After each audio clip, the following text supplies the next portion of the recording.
Bab 1027. Kapan aku berkata akan mengajarimu?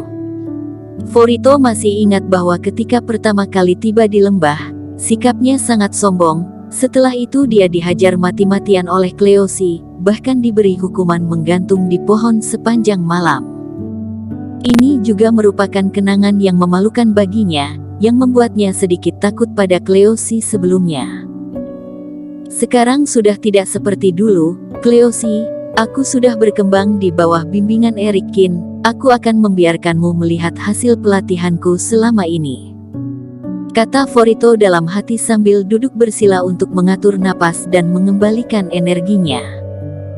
Setelah itu, dia berdiri dan berjalan ke sisi berlawanan dari Cleosi, sepasang matanya menunjukkan aura perang yang kuat. Purnama dan yang lainnya juga berdiri di sekitar untuk menonton, rasa ingin tahu mereka melonjak. Setelah menjalani pelatihan khusus dari Erikkin, mereka merasakan kemajuan yang tidak bisa dikatakan, namun langsung menghadapi musuh merupakan pertama kalinya juga. Namun pertarungan pertamanya harus menghadap pada Cleosi, di mana merupakan seorang jenius yang selalu menduduki posisi pertama. Akankah terjadi keajaiban bagi Forito yang selalu berada pada ranking terakhir? Erikkin berdiri di samping, melipat kedua tangan di depan dada, terlihat sangat tenang.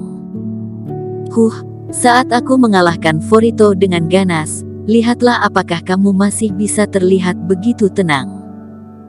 Cleosi diam-diam kesal, Erikkin bahkan membiarkan Forito bertarung melawannya, terlihat sama sekali tidak menghargainya.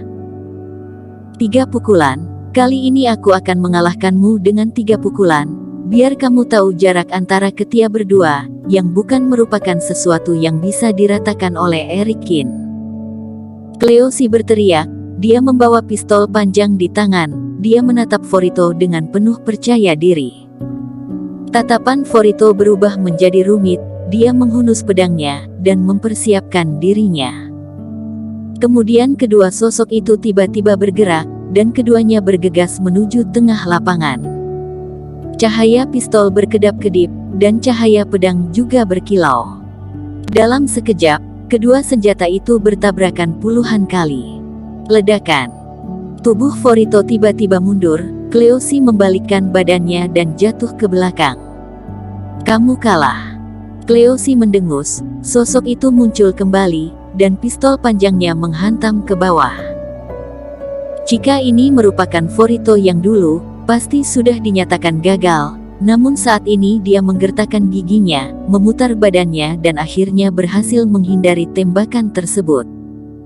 Tanah berguncang hingga membuat sebuah lubang yang sangat dalam, Forito dengan cepat berguling dan jatuh ke samping. Tenang, perlakukan dia sebagai lawan biasa, jangan emosional. Erikkin menyemangatinya dari samping, Forito tertegun, lalu tiba-tiba mengangguk. Hehe, dia takut padaku seperti takut pada seekor harimau, aku bisa membuatnya mundur hanya dengan satu tatapan. Cleosi mencibir dengan jijik dan bergegas menyerangnya lagi. Bagaimanapun, Cleosi adalah jenius nomor 1 sebelumnya, baik teknik, kultivasi maupun pengalaman pasti lebih unggul dari Forito. Jadi Forito terus diserang dan sama sekali tidak memiliki kekuatan untuk melawan. Keadaan tampak berat sebelah, namun semakin bertarung Cleosi merasa semakin terkejut. Dia mengetahui kekuatan Forito dengan sangat baik, dilihat dari pertarungan sebelumnya, saat ini Forito seharusnya sudah dikalahkan oleh dirinya sendiri, namun saat ini Forito masih bertahan dan cukup tangguh. Cleosi sebelumnya mengucapkan bahwa akan mengalahkannya dengan 3 pukulan, namun kesempatan tersebut sudah digunakannya semua. Saat ini dirinya tampak tak berekspresi lagi dan mulai kehilangan kesabaran. Setelah mencari kesempatan, dia mengalihkan perhatiannya pada pedang Forito, mata Cleosi tiba-tiba berbinar. Dia tidak peduli pada 3 pukulan yang dikatakannya tadi, asalkan dirinya bisa menang, akan dihitung menang juga. Sudah berakhir. Cleosi berteriak, dan pistol panjangnya mengeluarkan cahaya menembus langit, tubuhnya menyerupai bayangan cahaya yang mengalir, dia tiba-tiba menyerang keluar dan mengarahkan pistolnya pada dada Forito. Forito tampak malu dan menghalanginya dengan pedangnya. Tapi Cleosi memancarkan reiki yang menembus langit, dan dorongan tersebut sangat kuat, dan pada akhirnya pedang tersebut menghantam ujung pistol dan langsung terpental. Kemudian tembakan Cleosi hendak mendarat di dada Forito. "Kamu kalah," teriak Cleosi. Tapi saat berikutnya, boom! Forito mengeluarkan jurus dan memukul senjatanya tanpa rasa takut. Aura yang menyeramkan itu lewat seketika. Forito tiba-tiba menjerit, lengannya terdengar seperti telah patah tulang, darah segar terus mengalir, tetapi kemudian pistol juga mulai digerakkan olehnya. Pistol tersebut digeser dari dada Forito dan menusuk ke bahunya. Namun, niat membunuhnya Forito sangat pekat, dia bahkan tidak memedulikan luka yang ada di bahunya. Dia meraih pedang panjang dengan tangan satunya lagi, bilah tajam itu mengenai leher Cleosi di depannya. "Kamu yang kalah," kata Forito dengan tubuh penuh darah, tapi membuka mulutnya, memperlihatkan gigi putihnya. Penonton kaget. Meski Forito terluka parah, lengan kanannya patah, dan ada lubang besar di bahu kirinya, tapi bagaimanapun juga, dia telah memotong leher Cleosi. Jika bukan karena Forito menahan kekuatannya, kepala Cleosi mungkin sudah jatuh di lantai. Di bawah bimbingan Erikin, Forito yang selalu berada pada ranking terakhir mampu mengalahkan jenius pertama generasi saat ini dengan hanya berlatih selama belasan hari. "Apakah kemajuan kita begitu besar?" Yona melihat tangannya dan tidak bisa mempercayainya. Erikin tersenyum sedikit. Forito ini meski kekuatannya masih belum kuat, tetapi dirinya cukup kejam. Dengan begitu dia memiliki tekad yang kuat dalam peperangan. Poin ini membuatnya terlihat lebih unggul daripada jenius yang memiliki kemampuan lebih kuat daripadanya. "Aku kalah." Cleosi menggelengkan tubuhnya, menatap Forito dengan tidak percaya. Seseorang yang tidak pernah dihargainya mampu mengalahkannya, di mana hanya membutuhkan waktu kurang dari setengah bulan. Satu-satunya hal yang membuat Forito berubah adalah guru yang mengajarinya telah berubah menjadi Erikin. Setelah menyimpan kembali pedangnya, Forito menyeringai kesakitan, tapi tersenyum menatap Erikin. "Master Qin, aku menang, kamu tidak akan mengingkari perjanjian kita sebelumnya kan? Jangan khawatir, tapi kamu benar-benar memalukan." Erikin mendengus. Dia melemparkan sebotol pil mujarab ke Forito, kemudian berteriak, "Mengapa kamu menggunakan tinjumu untuk menghalangi tembakan itu? Bukankah aku pernah melatih gerakan kaki yang penting kepada kalian? Ditambah lagi, mengapa kamu menghalangi tembakan itu dengan bahumu? Jika kamu dihadapkan dengan lawan yang lebih kuat lagi, separuh badanmu akan hancur, kamu sudah tidak bisa bertarung lagi.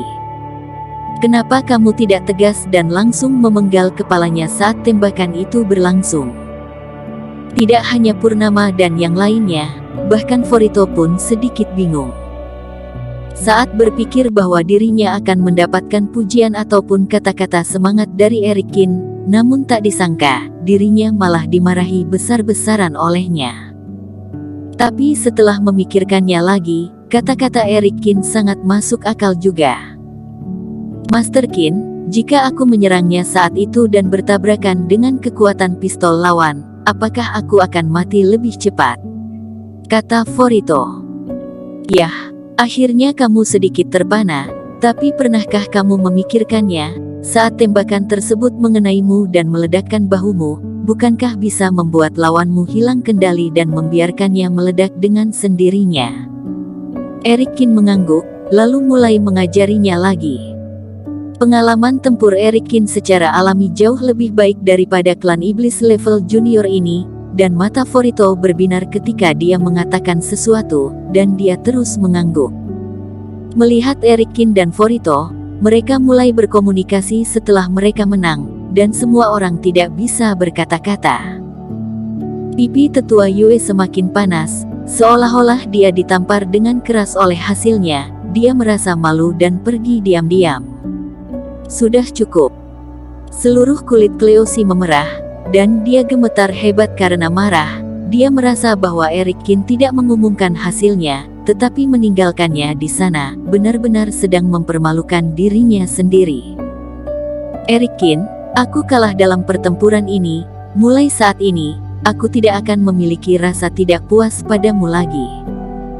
Cleosi menatap Erikin dan berkata, aku siap menerima apapun latihan yang ingin kamu berikan padaku. Konyol sekali, apakah kamu berpikir terlalu baik tentang dirimu sendiri? Kapan aku berkata akan mengajarimu? Erikin memandang Cleosi dengan tenang, tatapannya penuh cibiran, kata-katanya membuat Cleosi tertegun di tempat. Bersambung. Terima kasih telah menonton video ini sampai akhir. Jangan lupa subscribe dan nantikan kisah episode selanjutnya hanya di Novel Story. Salam.